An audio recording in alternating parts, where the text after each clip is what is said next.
अस्सलाम वालेकुम जी। आज साइकोलॉजी का पहला लेक्चर है, तो साइकोलॉजी के इंट्रोडक्शन से स्टार्ट करेंगे हम। सो आप सब लोग सुन रहे होंगे, मेरी आवाज़ आ रही होगी आप सबको। साइकोलॉजी का सबसे पहले मेक श्योर करें कि आपके साइकोलॉजी की स्पेलिंग करेक्ट हो, क्योंकि मोस्टली जो होता है वो बच्चों को साइकोलॉजी की स्पेलिंग नहीं आता होता है। मेरे साथ तो ऐसा ही है, क्योंकि जिन भी बच्चों की क्लासेस मैंने ली हैं या जिनको लेक्चर्स जिनके साथ मेरे होते हैं उनको साइकोलॉजी का लेक्चर नहीं आता पहले क्लास में। तो जो है पहले तो आप साइकोलॉजी के स्पेलिंग्स को मेक श्योर कर लें। PSY CHOLOGY psychology. I repeat कर रही हूँ मैं, PSY CHOLOGY साइकोलॉजी। ठीक है। फिर हम स्टडी करेंगे वाई स्टडी साइकोलॉजी। हम साइकोलॉजी को स्टडी क्यों करते हैं, ठीक है। या आप लोग कंप्यूटर फील्ड से हैं, कोई जोलॉजी से है, कोई मैथमेटिक्स से है, तो इस फील्ड में जो है वो साइकोलॉजी का क्या काम है, इस चीज़ को अंडरस्टैंड करने के लिए हम पहले देखेंगे कि वाई वी स्टडी साइकोलॉजी। सबसे पहला जो पॉइंट आता इसमें आता है अंडरस्टैंड आवर सेल्फ। ठीक है। अपनी ज़ात को समझने के लिए कि आपकी एबिलिटीज़ क्या हैं, आपके एट्रीब्यूट्स क्या हैं, आप कितने पानी में हैं, इस चीज़ को समझने के लिए आप साइकोलॉजी को स्टडी करते हैं। ठीक है। Second one is our reaction toward other people. देखें, सबका जो रिएक्शन होता है किसी भी पर्टिकुलर बिलीफ को लेकर या किसी भी एटीट्यूड को लेकर मुख्तलिफ होता है। ठीक है। अब दूसरे लोगों के तरफ आपका जो एटीट्यूड है या आपका बिहेवियर है वो कैसा है, ठीक है, इस चीज़ को हम स्टडी करते हैं। इसमें किसी का नेगेटिव होता है, कोई किसी बात को नेगेटिव लेता है, कोई पॉजिटिव लेता है, ऐसा क्यों होता है, ठीक है, ये स्टडी करेंगे। तीसरे नंबर पर जो चीज़ आती है वो how your brain and body connected. हम सबको पता है कि हमारा जो ब्रेन है वो CPU की तरह काम करता है। कंप्यूटर वाले बच्चे समझ जाएंगे कि हमारी बॉडी को कंट्रोल करता है वो सारा। ठीक है। जिसमें आपकी तमाम एक्टिविटीज़ आ रही हैं, आपके सेंसेशंस आ रही हैं, उसमें आपकी थिंकिंग आ रही है, फीलिंग आ रही हैं, ठीक है, आपकी मूवमेंट आ रही है, आपकी तमाम एक्टिविटीज़ आ रही हैं। ठीक है। ये ब्रेन के पार्ट्स हैं डिफरेंट जो इन एक्टिविटीज़ को कंट्रोल करते हैं। फिर आता है जी नंबर 4 पे how to improve learning abilities and memory. अब देखिए, अब तमाम सब लोगों की एबिलिटीज़ और मेमोरीज एक जैसे नहीं होती। कुछ बच्चे हैं वो जल्दी याद कर लेते हैं, कुछ को जल्दी याद नहीं होता। कुछ की लर्निंग एबिलिटीज़ इतनी अच्छी होती हैं कि आपने उनको एक दफ़ा कुछ कहा तो उन्होंने फ़ौरन से पिक कर लिया, और कुछ को 10 बार भी बताया जाए तो उनकी लर्निंग एबिलिटीज़ इतनी नहीं होती कि वो जो है उस चीज़ को समझ सकें। ठीक है। लर्निंग एबिलिटीज़ को इम्प्रूव करना और अपनी मेमोरी को कैसे इम्प्रूव कर सकते हैं, या हमारी मेमोरी या लर्निंग एबिलिटीज़ किस लेवल पर हैं, इस चीज़ को स्टडी किया, इसलिए साइकोलॉजी को स्टडी किया जाता है। अब नंबर 6 पे अगर आप देखें तो how to deal with stressful life. अब स्ट्रेसफुल लाइफ को लेकर हर किसी का जो एटीट्यूड है वो सेम नहीं होता। ठीक है। कोई स्ट्रेस को जो है वो इजीली कर लेता है, उसे कोप अप कर लेता है, और कुछ जो है वो स्ट्रेस से बाहर नहीं निकल पाते। अब स्ट्रेस क्या है? स्ट्रेस जहनी दबाव है किसी भी चीज़ को लेकर। ठीक है। आप स्टडीज़ का स्ट्रेस हो सकता है, आपकी कोई पर्सनल लाइफ का स्ट्रेस हो सकता है, कुछ भी हो सकता है। ठीक है। फिर आते हैं नंबर 6 पे क्रिटिकल थिंकिंग। क्रिटिकल थिंकिंग से मुराद है आपको कोई चीज़ समझ नहीं आ रही, कोई चीज़ आपके लेवल के मुताबिक नहीं है, या कुछ चीज़ों पे आपको इख्तलाफ है और वो चीज़ें हैं, और जो आपके लिए वो चीज़ें जो है वो नाकाबिले बर्दाश्त हो रही हैं। ठीक है। ये सब चीज़ें क्रिटिकल थिंकिंग में आती हैं, इसलिए हम जो है वो साइकोलॉजी को स्टडी करते हैं। अगर हम साइकोलॉजी की हिस्ट्री को देखें तो साइकोलॉजी क्या है कि साइकोलॉजी की इब्तदा तब से हुई जब से इंसान की इब्तदा हुई। ठीक है। क्योंकि नफ्सियात तो तब से ही है ना, पहले इंसान की भी नफ्सियात थी। ठीक है।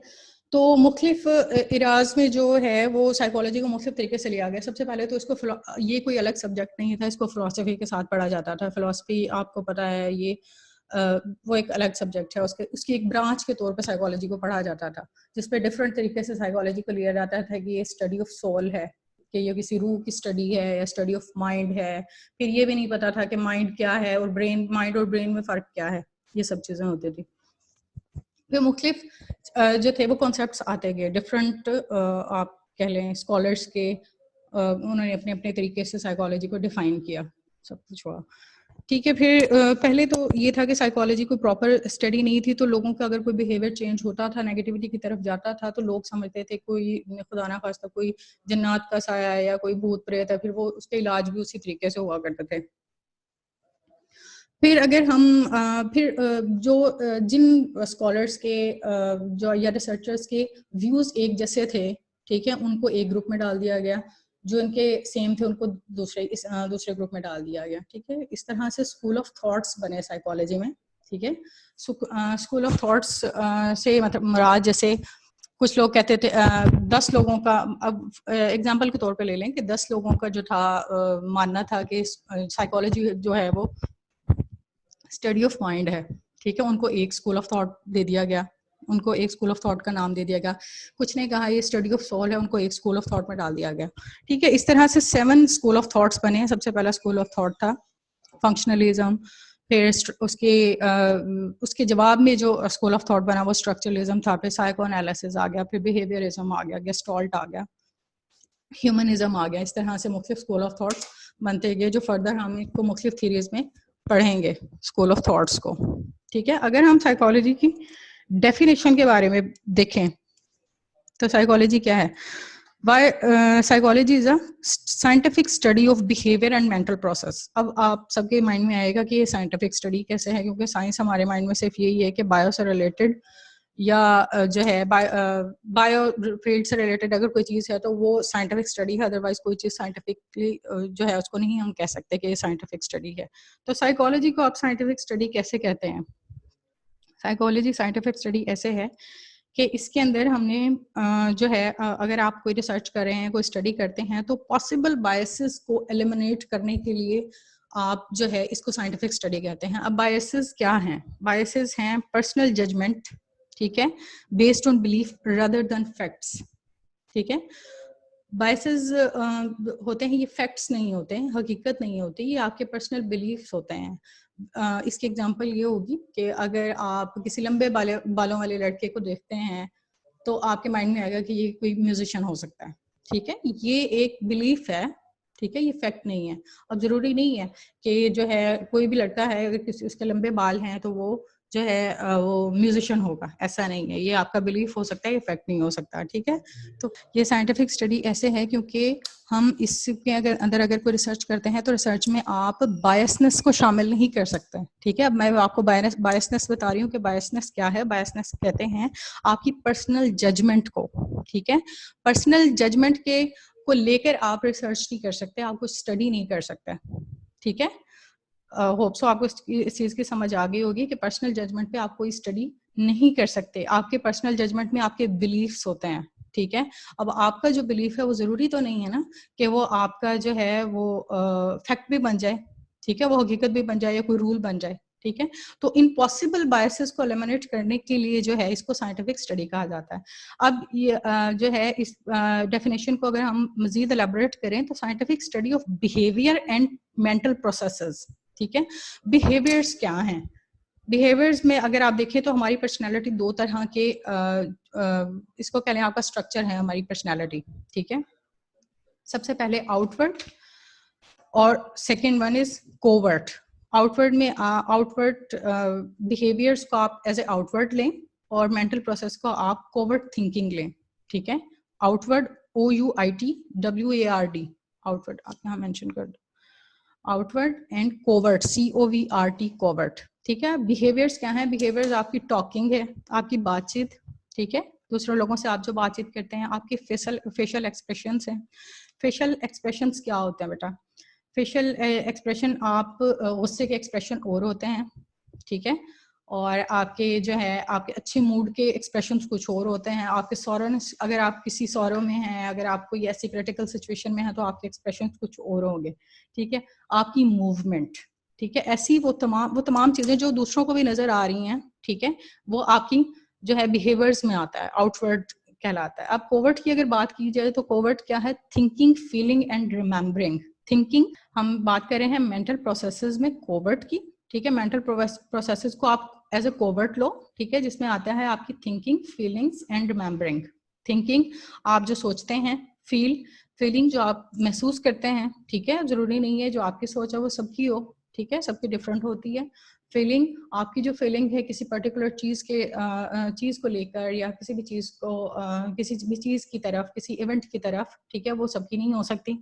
और रिमेम्बरिंग, ठीक है, आप चीज़ों को कितनी अच्छे तरीके से याद कर सकते हैं, ये आता है आपकी मेंटल प्रोसेस के अंदर। होप सो आपको डेफिनेशन की समझ आई होगी। रिपीट कर देती हूँ मैं कि साइकोलॉजी की डेफिनेशन क्या है। Psychology is the scientific study of behaviour and mental processes. Scientific study इसलिए कि इसमें हम जो है पॉसिबल बायसेस को एलिमिनेट कर सकें। बायसेस क्या है, आपकी पर्सनल जजमेंट्स हैं, क्योंकि रिसर्च या किसी भी स्टडी के दौरान आप बायसनेस को शामिल नहीं कर सकते, आपके रिजल्ट वैलिड नहीं होंगे, ठीक है।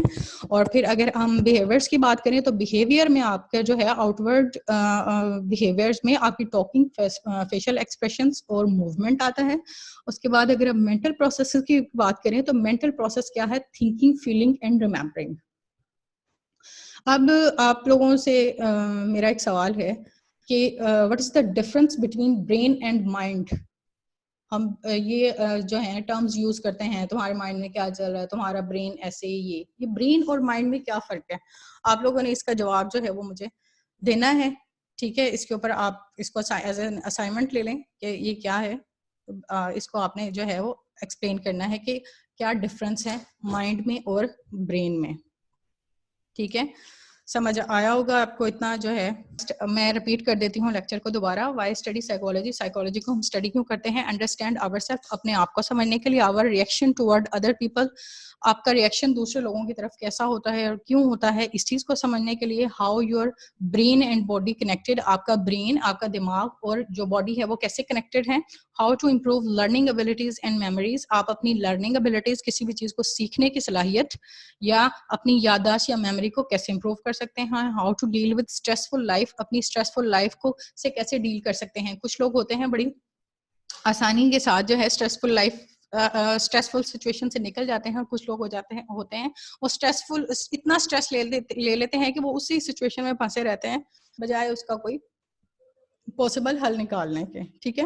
फिर आती है छठे नंबर पे अगर हम देखें तो क्रिटिकल थिंकिंग। क्रिटिकल थिंकिंग में आप कुछ चीजें हैं वो आपके मेयार की नहीं है या आपके लेवल की नहीं है, आपकी समझ से बाहर हैं, तो वो एक एम्बिगुअस सी सिचुएशन बन जाती है, आपको कुछ चीजों की समझ नहीं आ रही। वो उस क्रिटिकल थिंकिंग से निपटने के लिए हम साइकोलॉजी को स्टडी करते हैं, ठीक हो गया। फिर डेफिनेशन की तरह अगर हम हिस्ट्री की बात करें तो वो डिफरेंट व्यूज थे कि साइकोलॉजी, कोई कहता था सोल की स्टडी है, कोई कहता था माइंड की स्टडी है, ठीक है। फिर वो डिफरेंट स्कूल ऑफ थॉट्स बना दिए गए, जिनके व्यूज सेम थे उनको एक ग्रुप में डाल दिया गया, ठीक है। जिनके व्यूज सेम थे दूसरे ग्रुप से, ठीक है, उनको दूसरे ग्रुप में डाल दिया गया। यूं स्कूल ऑफ थॉट्स बने जिसके अंदर स्ट्रक्चरलिज्म आ जाता है, फंक्शनलिज्म आ जाता है, साइकोएनालिसिस आ जाता है, ह्यूमनिज्म आ जाता है, बिहेवियरिज्म आ जाता है। इस तरह से स्कूल ऑफ थॉट्स बने। अगर हम मॉडर्न साइकोलॉजी की बात करें, ठीक है, तो मॉडर्न साइकोलॉजी की डेफिनेशन क्या हुई। Psychology is the scientific study of behaviour and mental processes. के साइंटिफिक स्टडी क्यों है, क्योंकि इसमें आप अगर रिसर्च या कोई स्टडी करते हैं तो उसके अंदर से पॉसिबल बायसनेस को एलिमिनेट करने के लिए आप इसको साइंटिफिक स्टडी कहते हैं, क्योंकि किसी भी रिसर्च या स्टडी में आप अपनी पर्सनल जजमेंट को इन्वॉल्व नहीं कर सकते। और बिहेवियर्स एंड मेंटल प्रोसेसेस क्या है, बिहेवियर वो चीजें, आउटवर्ड वो तमाम चीजें जो दूसरे लोगों को नजर आती हैं या शो होती हैं, इसके अंदर आपकी टॉकिंग, फेशियल एक्सप्रेशन, मूवमेंट, ये तमाम चीजें आती हैं। और mental processes, covert mental processes क्या है, आपकी कोवर्ट बिहेवियर्स हैं, लाइक थिंकिंग, फीलिंग, रिमेम्बरिंग, जो सिर्फ आप तक महदूद हैं, आप जैसे चाहे दूसरों के सामने उसको शो कर सकते हैं, ठीक है, वो आपकी पर्सनल हैं।